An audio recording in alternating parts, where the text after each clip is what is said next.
2-3 రోజులు తిరగకముందే టక్కు నేరుగా కూడా ఆఫ్రికా నుంచి దిగుతాడు. వాడికి రెడ్ కార్పెట్ వేసి స్వాగతం పలుకుతారు. వాడు పోలీసు రిమైండ్ అట్లా పోతారు. మళ్ళీ అదే షర్టుతో ఒక వీడియో బయటకు వస్తుంది. దాంట్లో జోగి రమేష్ మమ్మల్ని నన్ను ఇట్లా నడిపాడని వాళ్ళు చెప్తారు.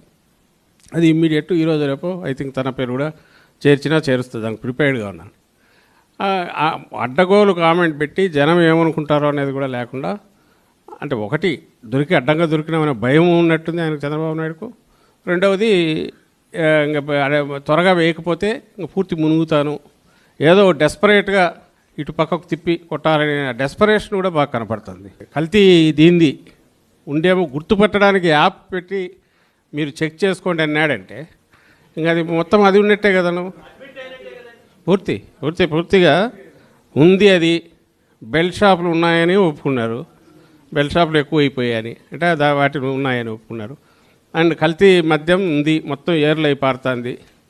ఎక్కడో చోట అయితే నువ్వు యాప్ పెట్టాల్సిన అవసరమే ఉంది. అది మొత్తం ఉంది కాబట్టి యాక్సెప్ట్ చేస్తున్నావు, యాప్ పెట్టావు. యాప్ కూడా యాప్ పెడితే దాంట్లో కల్తీ మద్యం కాస్త అసలు మద్యంలాగా మంచి మద్యంలాగా వచ్చినా ఆశ్చర్యపోనక్కర్లా, ఎందుకంటే కింది వరకు అట్టపోయింది. అది కూడా నకిలీది కావచ్చు. బట్ ఇండియాలో ఫస్ట్ టైం ఓ చీఫ్ మినిస్టరు ఈ మాదిరి ఈ యాప్ పెట్టాను. మన గవర్నమెంట్లో పెట్టాము, గవర్నమెంట్ షాప్స్ పెట్టాము.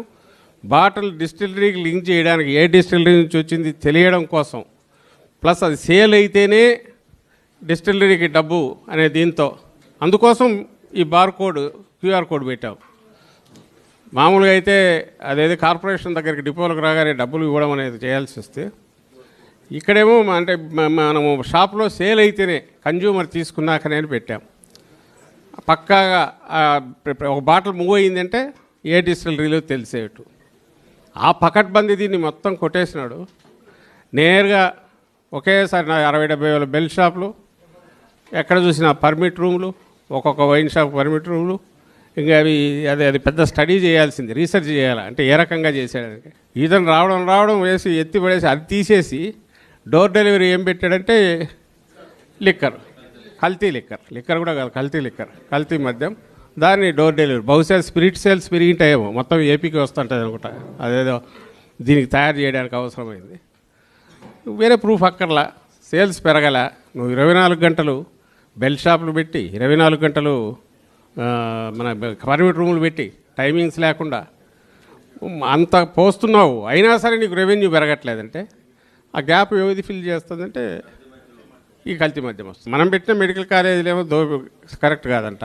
పీపీపీ దాంట్లో ఉచితంగా వైద్యం ఉంటుందంటే ఎట్లా సాధ్యమో తెలియదు. మరి ఇదే ఈ 5 ఏళ్ళు జగన్ ఉంటే